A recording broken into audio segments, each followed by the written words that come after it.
बाती है कपास की, ना मेरे पास में दीपक है। अब मैं करूं तो करूं क्या? ऐसा कोई दिया मैं भी लगाऊं, ऐसा कोई दीप मैं भी प्रज्वलित करूं, ऐसा कोई दीप मैं भी प्रकट करूं कि वो दिया लगाऊं और चारों तरफ प्रकाश हो जाए। ऐसा कौन सा दिया हो सकता है? वो दीप कौन सा हो सकता है? आप भी विचार करिएगा कि हनुमान जी ने वो कौन सा दिया लगाया था जिसमें हनुमान जी के पास ना तो बाती थी, हनुमान जी के पास ना तो घी था, हनुमान जी के पास ना दिया था, और उसके बाद भी प्रकाश कर दिया था। वो कौन सा दीप हनुमान जी महाराज ने लगाया था?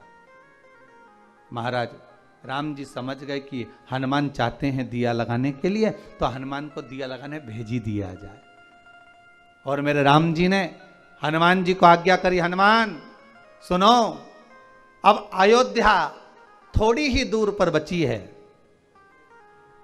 कुछ दूर पर अयोध्या बची है।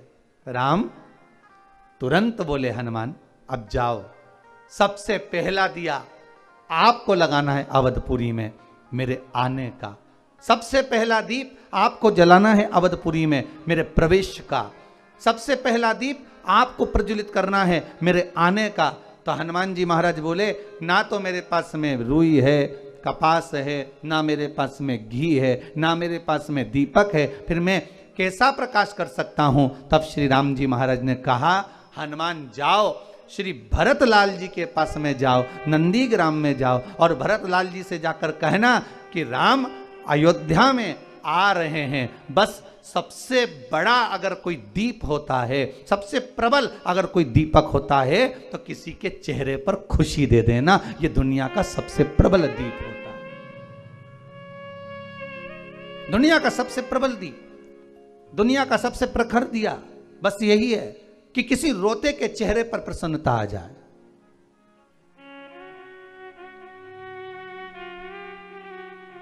किसी रोते के चेहरे पर प्रसन्नता आ जाना, ये सबसे बड़ी खुशी का दीप है महाराज।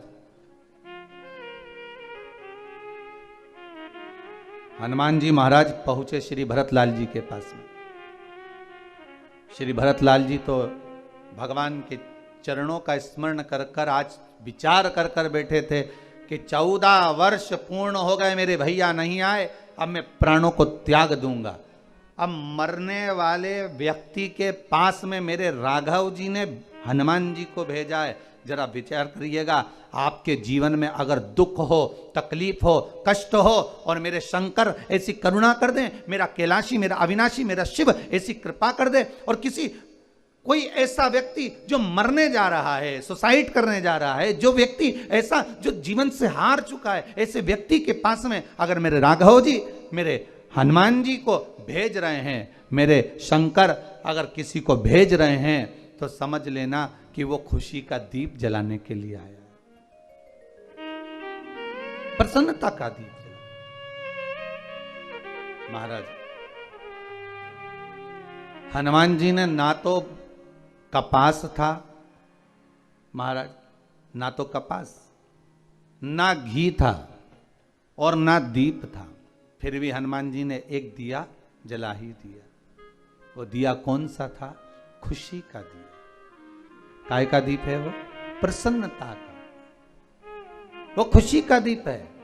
जो श्री हनुमान जी महाराज, भरत जी महाराज जो जा रहे थे प्राणों को त्यागने के लिए, अभी तक मेरे राघव जी नहीं आए, अभी तक मेरे राम जी नहीं आए। बस भरत जी महाराज का प्राण त्यागने का समय आ गया कि अब मैं इन प्राणों को नहीं रखूंगा, क्योंकि राघव के बिना मैं प्राण कैसे रख सकता हूं, राम जी के बिना कैसे रख सकता हूं, क्या करूं मैं इस प्राणों का। और भरत जी महाराज आज अपनी कुटिया से बाहर निकलकर प्राणों को त्यागने के लिए जब जाने लगे, इतनी देर में श्री हनुमान जी महाराज वहीं पर प्रकट हो गए, और प्रकट होते से कहा, कहाँ जा रहे हो प्रभु? कहा, मेरे प्रभु का इंतजार कर कर कर थक गया, अब मैं अपने प्राणों को त्यागना चाहता हूं। हनुमान जी महाराज ने ना कपास था, ना घी था, ना दिया था, पर भरत जी के चेहरे पर जो रो रहे थे, प्राण त्यागने जा रहे थे, श्री हनुमान जी महाराज ने उनको प्रसन्नता का दीप दे दिया कि मेरे राम जी माता जानकी को लेकर, लखन लाल को लेकर लंका को जीत कर मेरे राघव जी आ रहे हैं। बस ये प्रसन्नता का दीप भरत लाल जी को लगा और ऐसा दिया भरत जी के हृदय में जला कि भरत जी महाराज ने पूरी अवधपुरी में घी के दीप लगवा दिए। पूरी अवधपुरी में सबसे पहला दिया दीपावली का अगर किसी ने लगाया था तो श्री हनुमान जी महाराज ने लगाया था। वो प्रसन्नता का दिया, काय का दीप है वो? प्रसन्नता का। श्री हनुमान जी महाराज अगर पहला दीप लगाना है दीपावली का, अगर कोई आपसे पूछे कि दीपावली का सबसे पहला दिया किसने जलाया था, दीपावली का सबसे पहला दीप कौन प्रकट करा था, तो आप कह सकते हो हनुमान जी महाराज ने दीप जलाया था दीपावली का सबसे पहला। और वो प्रसन्नता का दीप था। उसमें ना कपास थी ना घी था, उसमें ना बाती थी और ना कोई दिया था। उनके पास में तो केवल एक शब्द के एक अनमोल घृत था, शब्दों का एक कपास था, शब्दों का एक दिया था, जो केवल एक रोने वाले के पास में जाकर कह दिया कि तुझे ये प्रसन्नता मिल रही है, राम जी आ रहे हैं। उसी तरह परमात्मा है, उसी तरह मेरा शिव है, उसी तरह मेरा भगवान नारायण है, उसी तरह माता लक्ष्मी है। आप किसी के रोते हुए के चेहरे पर, आप किसी रोने वाले व्यक्ति के जीवन में अगर थोड़ा सा भी सुख प्रदान करते हैं और उसके चेहरे पर अगर प्रसन्नता आ जाती है, समझ लेना कि राम स्वयं आपके घर में लक्ष्मी को भेज दिए हैं। आपके घर में स्वतः लक्ष्मी आ गई। भगवान राम जी महाराज के आने की प्रसन्नता का दीप श्री हनुमान जी महाराज ने भरत जी के इन श्रवण रूपी दिए में दे दिया है। महाराज आपसे भी निवेदन है, महाराज आप दिया लगाएं ना लगाएं ये आपके ऊपर है, पर किसी रोते हुए के जीवन में प्रसन्नता का दीप एक बार जरूर लगाएं। सबसे बड़ी फुलझड़ी, सबसे बड़ी आतिशबाजी, सबसे बड़ा दीप अगर कुछ है तो किसी रोते हुए के चेहरे पर प्रसन्नता ला देना। महाराज किसी रोते हुए के चेहरे पर प्रसन्नता प्रदान कर देना। देखिए आज दीपावली का महापर्व है।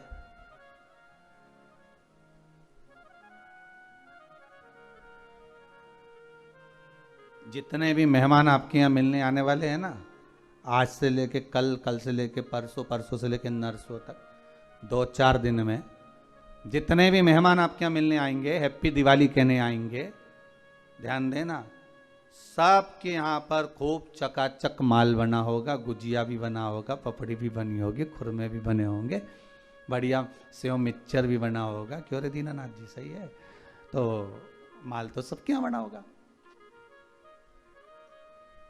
और जितने लोग कथा सुन रहे हो, आप आस्था चैनल के माध्यम से या फेसबुक यूट्यूब के माध्यम से गुजिये, पपड़िया, खुरमे, खाजा, कुछ मीठा पुआ आदि आदि सामग्री तो आपके यहाँ भी बनी है। और जो आएगा आप उसके सामने पूरी थाली रख भी दोगे ना, तो वो थोड़ा सा उठाकर खाएगा और खाकर जब जाएगा तो तुम्हारी बड़ाई करने वाला नहीं है, यही कहेगा हमारे यहां जैसे गुजिया तो इसके यहां बनने ही नहीं है। जो खाकर जाएगा ना तो ये जरूर कहेगा कि हमारे यहाँ जैसा नहीं बना, हमारे यहाँ जो चकली बनी थी, हमारे यहाँ जो मठरी बनी थी, हमारे यहाँ जो चक्की बनी थी, हमारे यहाँ जो मोहन थाल बना था, हमारे यहाँ जो लड्डू बना था, उसके जैसा तो बना ही नहीं है। हो कितना ही खिलाओ फिर भी वो यश नहीं गाएगा।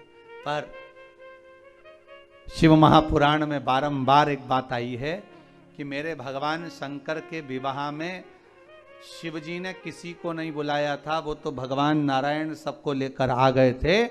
पर शंकर जी ने अगर किसी को बुलाया था तो उनको बुलाया था जिनको किसी ने नहीं बुलाया था। भूत, प्रेत, डाकनी, पिशाचनी आदि कादिक जो जिनको कोई नहीं बुलाता उनको श्री शिव जी ने बुलाया। तो निवेदन है, खाए हुए व्यक्ति को अगर कुछ खिलाओगे ना तो वो यश नहीं गाएगा, पर जो भूखा है ना, जिसको जरूरत है, जिसने कभी गुजिया लिया ही नहीं हो, खाया ही नहीं हो, जिसने कभी पपड़िया ना खाई हो, जिसने कभी खुरमा ना खाया हो, जिसने कभी चकरी ना खाई हो, अगर आप उसको कुछ खिला रहे हो, उसको अगर कुछ पवा रहे हो, तो उसके चेहरे की जो प्रसन्नता होगी, उसके चेहरे का जो सुख होगा, वही फुलझड़ी है, वही आतिशबाजी है, और वही सही मायने में घी का दीप है, वही दीप है।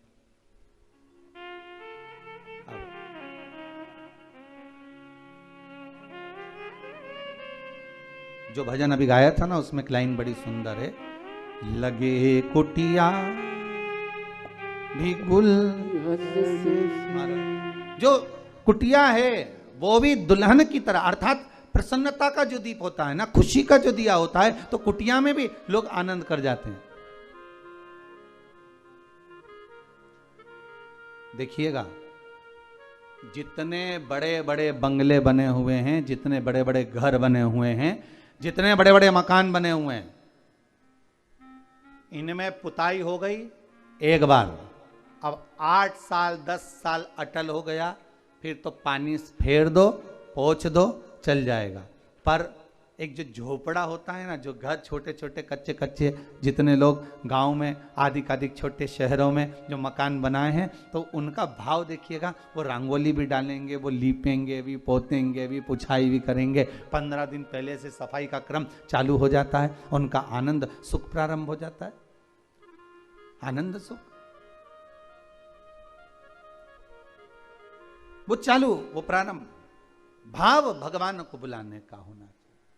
और एक निवेदन आप सबसे है, लक्ष्मी मैया का अगर आज आप पूजन कर रहे हो, भगवान शंकर की कृपा से, क्योंकि मेरे भगवान विष्णु को भी अगर लक्ष्मी किसी ने दी थी तो किसने दी है? मेरे नारायण को अगर लक्ष्मी किसी ने दी है तो मेरे भगवान शिव ने प्रदान करी। किसने दी है? भगवान शिव।